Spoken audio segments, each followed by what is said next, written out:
My self Abhishek Kumar Mishra. आज मैं एक ऐसे मुद्दे पे बातचीत करने वाला हूँ जो हमारे पार्लियामेंट में, पेपर में और रील्स में काफ़ी सुर्खियों में है।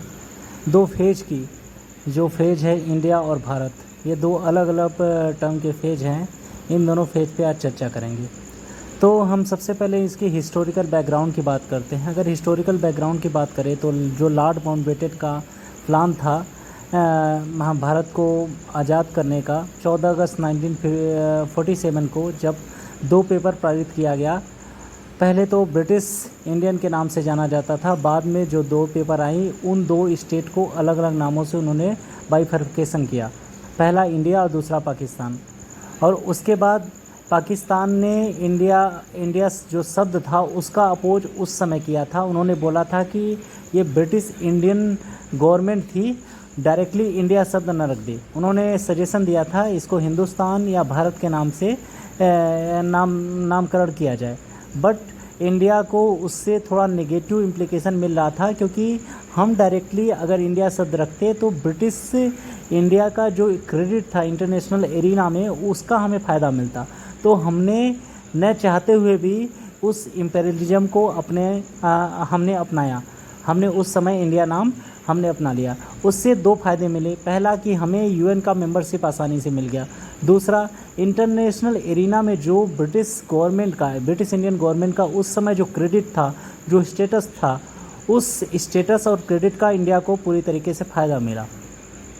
तो ये तो रहा हमारा क्या कहते हैं जो मैटर है। अब बात करते हैं कि हमारा कॉन्स्टिट्यूशन क्या कहता है। हमारा कॉन्स्टिट्यूशन आर्टिकल 1 सीधे कहता है कि India that is Bharat shall be the union of state. India का मतलब है भारत और ये राज्यों का समूह है। हमारा ये कॉन्स्टिट्यूशन कहता है। और कॉन्स्टिट्यूशन में गहराई से जाएं तो 1986 में 58th अमेंडमेंट किया गया। उस अमेंडमेंट में ये बोला गया था कि जो हमारा प्रेसिडेंट ऑफ इंडिया है, वो जिन भी शब्दों को चाहे वो आसानी से उन शब्दों को ट्रांसलेट कर सकता है, उन शब्दों को स्टेटस चेंज कर सकता है, उन शब्दों का मीनिंग एज इट इज़ रखते हुए ट्रांसलेशन कर सकता है। 58th अमेंडमेंट में ये कहा गया था। और उसी समय अगर हम देखें भारत अपना कॉन्स्टिट्यूशन 1950 में जब बना तो कॉन्स्टिट्यूशन को हमने उसको इंग्लिश में बनाया गया था। फिर बाद में उसी इंग्लिश का एज इट इज़ ट्रांसलेशन किया गया हिंदी में। तो वहाँ पर भी इंडिया शब्द को एज इट इज़ भारत शब्द से ट्रांसलेशन किया गया था। अभी मौजूदा एग्जांपल हम ले सकते हैं, हमारे माननीय प्रधानमंत्री जी ग्रीस दौरे पे गए तो वहाँ पर जो दो पेपर ट्रांसफ़र की जाती है एक दूसरे के साथ, उस पेपर में भारत ने जो पेपर दिया था ग्रीस को, उसमें इंडिया शब्द नहीं था, उसमें था भारत गणतंत्र राज्य है। तो उसी पेपर को जब बाद में ग्रीस कंट्री ने ट्रांसफ़र किया इंडिया को, तो उसमें उसने लिखा कि India is a republic state.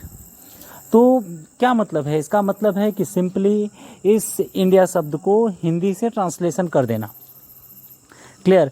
और अगर हम बात करें कि इससे इम्प्लीकेशन क्या है, तो इससे दो तीन इम्प्लीकेशन है। पहला कि थोड़ी सी निगेटिव क्रेडिट जाएगी कि इंडिया को भारत जैसे चेंज कर देना अचानक से।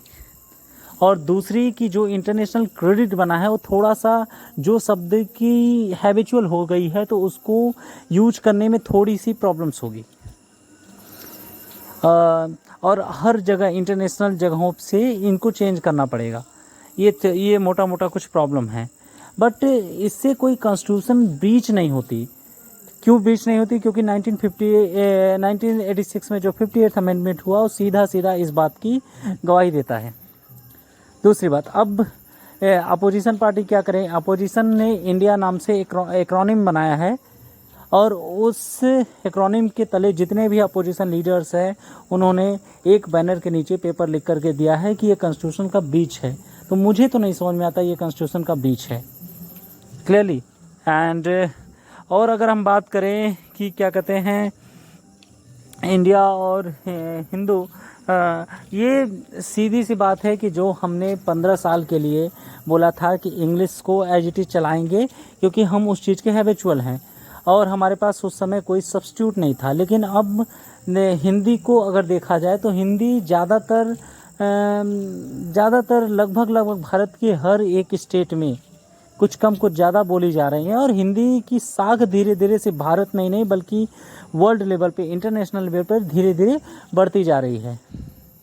तो इस चीज़ को देखते हुए हमें कुछ नया ट्राई करना चाहिए, कुछ अपने शब्दों को अपनाना चाहिए।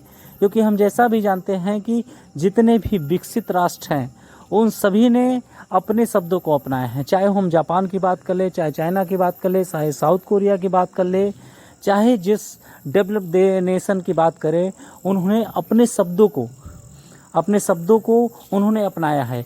Because language is the mother tongue and it serves like a mother. जैसे हमारी माता हमें लालन पालन करती है, वैसे ये हमारी भाषा हमारी कल्चर की और हमें लालन पालन देती है। तो हमें इसका संरक्षण करना चाहिए। और अगर हम बात करें कि ये अपोजिशन जो लीडर है, मेरे ख्याल से उनको इसका स्वागत करना चाहिए। क्योंकि हम एक नए कदम की तरफ जा रहे हैं, हम नए भारत की तरफ जा रहे हैं। हमने 2047 में जो एक लक्ष्य रखा है कि हमें विश्व गुरु बनना है, तो विश्व गुरु हमें हर एक स्टेटस में जहाँ पर हमने चेंज कर सकते हैं वहाँ पर हमें करना चाहिए। और इस चीज़ का मुझे लगता है पर्सनली हम सबको स्वागत करना चाहिए। और गवर्नमेंट थोड़ा सा अगर ये पहले करती तो शायद अच्छा होता, बट देर आए दुरुस्त आए। And thank you.